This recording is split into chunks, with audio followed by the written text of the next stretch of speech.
thing to remember about going to law school as a Native person is that we always have our ancestors behind us. We always have our communities behind us. And that if you draw on that for strength, you can make it through.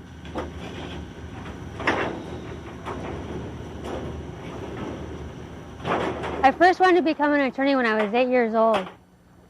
I have an uncle that was African American, and he had went into the police department to pay a speeding ticket and was brutally beaten and filed a lawsuit against the police department.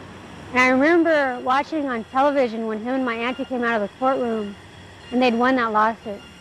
They'd won a judgment of $75,000 for the pain and suffering that he'd been through. I remember thinking at that time that being a lawyer was a way to right wrongs, and that was something that I wanted to do with my life. As I got older, my dad had me reading books like Custer Died for Your Sins and Bury My Heart at Wounded Knee, right about the time I was 10 or 11. And so he really politicized me. So I knew that I wanted to be a lawyer, and that also I wanted to work on behalf of Indian people.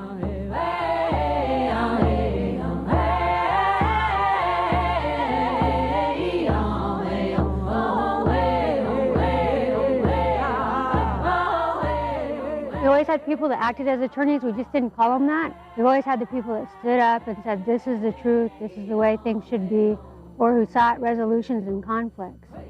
That's all that being a lawyer is, except that you also have the educational process behind you, and you can go into a court of law and do it.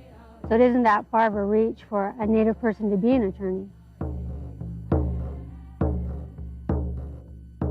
Law school's 3 years. The first year has a set curriculum. You take usually 6 main courses. And the first year it's sort of like the law school boot camp. You go to class 8 to 4.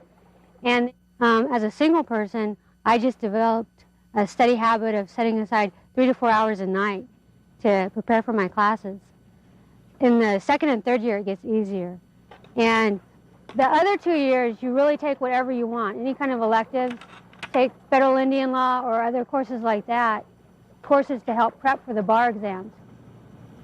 As far as day-to-day, I would highly recommend joining a Native organization at your law school. That will give you that support and that feeling of belonging within the law school. And to find a faculty member that you really get along well with and go to them and talk to them about legal career questions, ask them for guidance in your classes. Also, with a faculty member, you're always going to need letters of recommendation and letters of reference for the bar exam.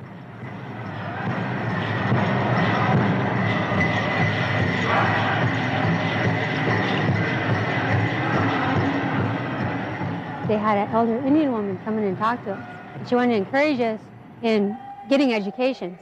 And what she told us was that because we were the descendants of the people that had survived horrific happenings, the Holocaust, boarding school, but we were the most intelligent, we were the smartest people of our generation. And she said to remember that in any academic challenge we face. One thing I always did in all of my classes was ask questions about how does tribal law intersect with this? And oftentimes my non-Indian professors wouldn't really have a response. But I just felt like I always had to bring that up in my classes. And that did lead to a sense of isolation, but I think it's necessary because then it forces the faculty to research that and to get to know about that. Wambadi, Awanwichake, Australia.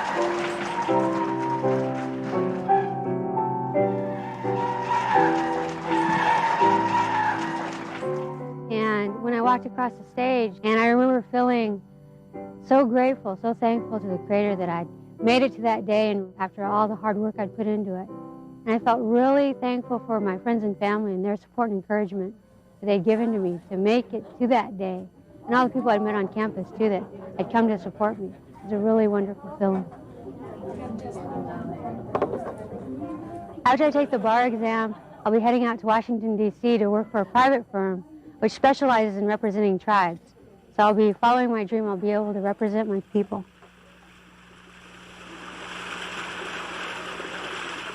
Our sacred site, such as Secha Hollow, is protected by federal law. Every part of our lives intersects with the law at some point. So constantly our lives are involved with the legal process. picture I made of a woman praying. She's praying to the spirit world. And here you can see the life she's in, the reality that she knows that the physical world, things aren't so good. In the spiritual world, everything is good, and everything comes to help her. So I see a lawyer as somebody that translates between both of those worlds so that we can live in both of those worlds. So I want this to be part of my life in BC, and be in my office to always remind me that we can always draw upon the spiritual world for help.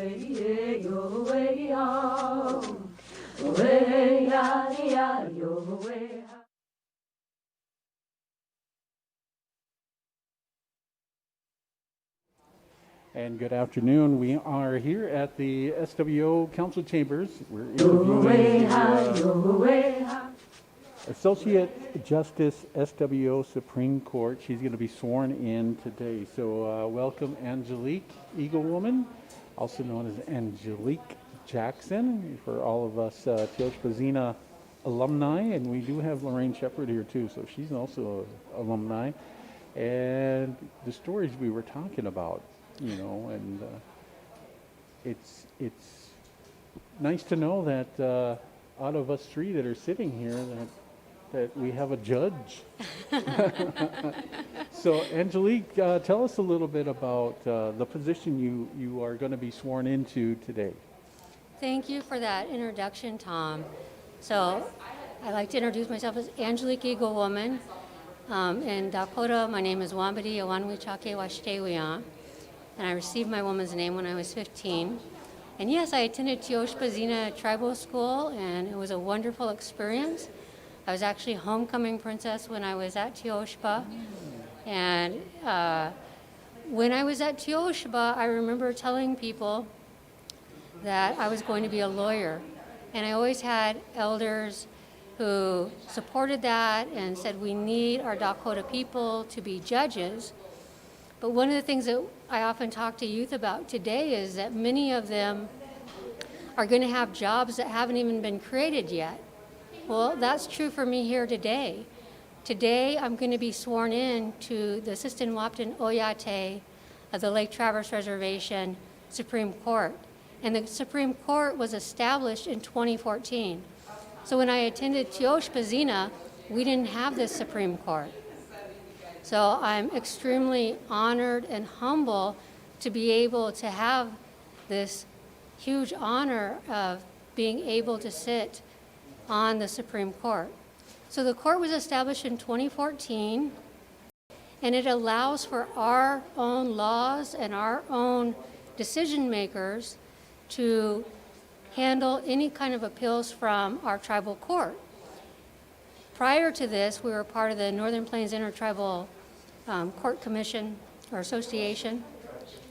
And so what this does is it strengthens our own laws, our own legal structures, our own ability to interpret our laws and to hand down decisions when there's an appeal from the tribal court. So the Supreme Court has 3 justices. And I understand that there was a woman justice for a short time at the beginning of the court, but it has largely been 3 non-tribal people that have been on the Sistin-Wapton Oyate Supreme Court. So I will be the first tribal member to sit as a justice on the Supreme Court, and you know, it's an amazing feeling to know that all the training that I've done, going to law school and working as general counsel for the tribe at one point and as tribal attorney for the tribe at one point, I've always been raised to be the kind of person that when the tribe calls on us, that we come forward and we serve. So I see this as a way, again, of serving the tribal people, and I see it as being entrusted with our laws and our justice. And we have strong traditions and values around law and justice. So if there was a case, say, with the Fish and Wildlife, kind of like the boundaries, is that a case you would handle? So the Supreme Court has jurisdiction to handle appeals, So it would be a case that was filed in tribal court. And it can be either a criminal law case or a civil case. And if one of the parties wasn't satisfied with the way the law was applied in the tribal court, then they could appeal it to the Supreme Court. And the Supreme Court would have the final decision making on it. And so you will be on the reservation majority of the time, or is your office going to be here, or where would you be located? No, the Supreme Court only sits at a certain time, so 1 or 2 times a month to hear the cases that are appealed. So how would that benefit a tribal member? So because of how would that benefit a tribal member in terms of Having this office here now, the SWO Supreme Court? having a Supreme Court, because it means that people that are the experts in our own tribal law will be deciding the cases. And I bring with me, of course, all the tradition and values of being a tribal member, and then my law training, and then my experience of working for the tribal government itself and being familiar with our tribal laws, our tribal code. So when we make a decision, it isn't going out to an association that may be deciding cases for many different tribes and using a lot of basically non-Indian law. This is going to be decisions based on our own law and has been in operation since 2014. And I often dubbed you as the SWO's smartest person, and because you went that extra mile, and here you are sitting here with, and you're going to be the first ever, right? Yes. So I feel like my path has always been very spiritually guided. I grew up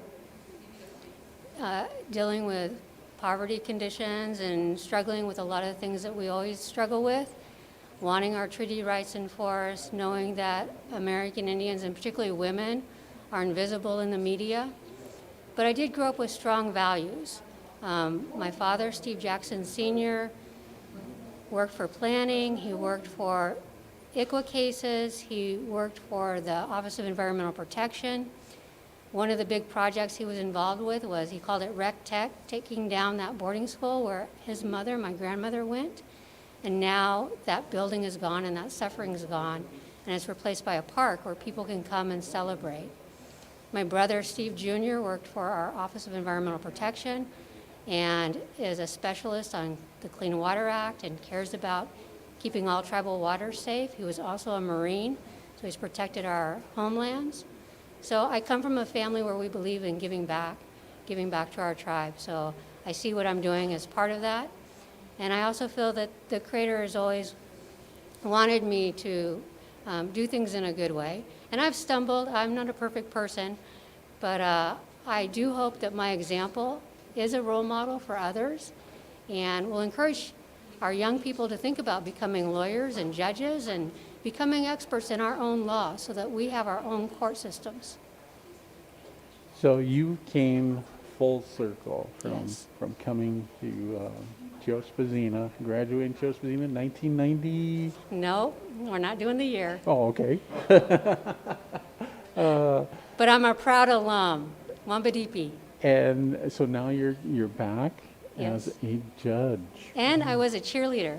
and you were homecoming queen. And I was a homecoming princess. Or Yep. princess, yes. Yep. And Yep. wow, so you're full circle now, Yes. and I really appreciate that you're giving back, and you didn't forget where you came from. Absolutely not. I love my reservation. I love who we are as Dakota people, and I'm very proud to be Assistant Wapton Oyate Wiyan.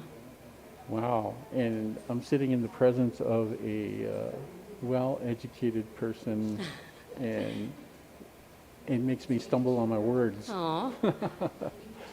But, well, thanks for stopping by and doing this quick interview before your swearing-in ceremony. I think everybody is ready. I think the coffee is ready. And so we're going to turn it over to the Itancha, Dalbert, and he will do the swearing-in. And congratulations on that. That is a really high honor And I know a lot of people watching are saying, wow, Angelique is a role model to be looked at. You know, that you are, you came from Teos Pazina, you know? I did. And I that's did. something that I think a lot of people are looking at now, even for the young kids that are in school now, whether it's in any school. Absolutely. So I did it. You can do it. It takes hard work. I did stay home and study and not go out to parties, but you can do it. You just have to put your mind to it and keep going and make small, good choices, and they'll lead to great, big, good things like this today. All right. Well, thank you, Angelique. Thank Your you. honor, I meant. Your honor. All right. So we'll have the Intansha will come and do the swearing in ceremony. Stand right in front there.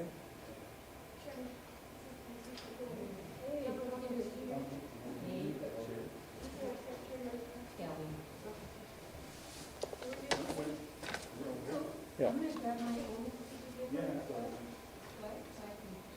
So this is the swearing-in ceremony for the Associate Justice, the Sisseton-Wapton Oyate Supreme Court.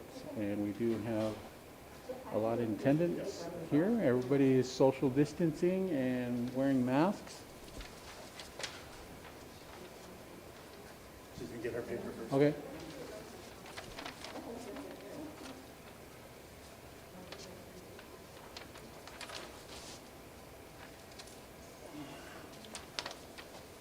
Closer. Okay. Ready? All right, Angelique Eaglewoman, would you please raise your hand? You can follow along with me. And if you don't mind, I'm going to read it nice and slow. So, Thank you. yes, you're welcome. I, Angelique Eaglewoman, I, Angelique Eaglewoman, do solemnly swear that I will support the revised Constitution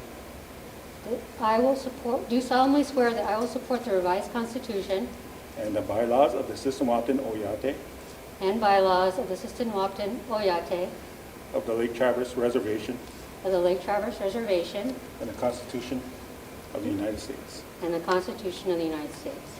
I will administer justice without respect to person I will administer justice without respect to person and will faithfully, impartially discharge and will faithfully and impartially discharge and perform all duties and perform all the duties incumbent upon me incumbent upon me as Associate Justice of the Sisseton-Wapton Oyate as an Associate Justice of the Sisseton-Wapton Oyate Supreme Court, Supreme Court, according to the best of my ability and understanding, so help me to Kashima. according to the best of my ability and understanding, so help me to Kanshada Wakantanka. Dated the 3rd day of November 2020. Dated this 3rd day of November 2020. Welcome, Justice Eaglewoman. And I just wanted to say, it's an honor, because today we made history. Angelique is the first Sisseton-Wapton Oyate member and the first woman on the Sisseton-Wapton Oyate Supreme Court. It's an honor, and welcome aboard. Thank you. Wopira. Upon the leadership of the Tribal Council, the Sisseton-Wapton execs, we welcome you. And it's an honor from the leadership to bring you aboard. Thank you. Thank you very much. I will do my very best. Thank you. And if you have any few words you want to say to the Oyate, go ahead. So my heart is full. I am deeply honored. I stand before you humbly, and I'm very pleased and thankful with this opportunity to serve. And I do believe it is service to be an Associate Justice on the Sisseton-Wapton Oyate of the Lake Traverse Reservation Supreme Court. I believe strongly in our tribal laws, our sense of justice, and as I told our chairman and our tribal council, I will do my very best. Kadama Yaye.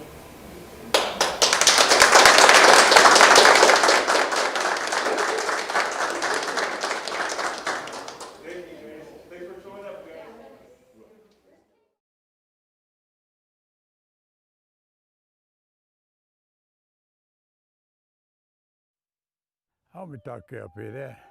My coach will keep up there. Hello, my relatives. We welcome you to this land of ours. We've been living here for a lot of years since white people came here 500 years ago. And the country's changed somewhat from what it used to be. We have a buffalo farm up in the hills. We have lakes here that we fish in. We hunt different animals, deer and ducks. We harvest them in the fall. And we live in harmony with all the animals on this land, the water and on the air. And so we would like you to respect everything that's here, along with us and the animals. Beyond 500 years ago, we had people that lived down by the lakes, by Lake Traverse. And when they died, they buried them and built the burial mounds around them. We also lived up in the hills up here, and when people up there died, wherever they were hunting and whatever they were doing in their travels, they buried them there, and we covered them in what people today called rock cairns. And there are a lot of burials up in the hills today, but we don't want people to know where those are at, so we won't show them to anybody. Dakota abde now yato kitab the chonana wala okipi. Our language today is being lost, and I grew up with my grandparents speaking the language to me, and that's how I learned to speak language. There are not very many of us on the reservation here today that can speak the language. I speak it and I understand it and I write it. I write a column in a paper, all in Dakota. The young people today, some of them are trying to learn how to speak Dakota, but the most of them can't speak it or understand it, and which is too bad. I cherish my language, and so I try to keep it alive. My wife and I were talking, and she told me that if the younger people don't learn their own language and speak their language, they will no longer be Dakotas. The foreign people from other countries that may come here to visit our land and our reservation probably don't know anything about the Indian people. Today we have modern cemeteries. We don't live in tents anymore or teepees. We live in houses that the white man has showed us how to build. We don't ride our horses around anymore. We all drive cars now. But I've heard that over in Germany, they have some Indian clubs over there, and they understand Indian ways. The rest of the people who don't understand or have not seen any Indian people before, when they come here to look at our land, hopefully they will understand that this is a land that we love and we grow up in and respect it when they come here.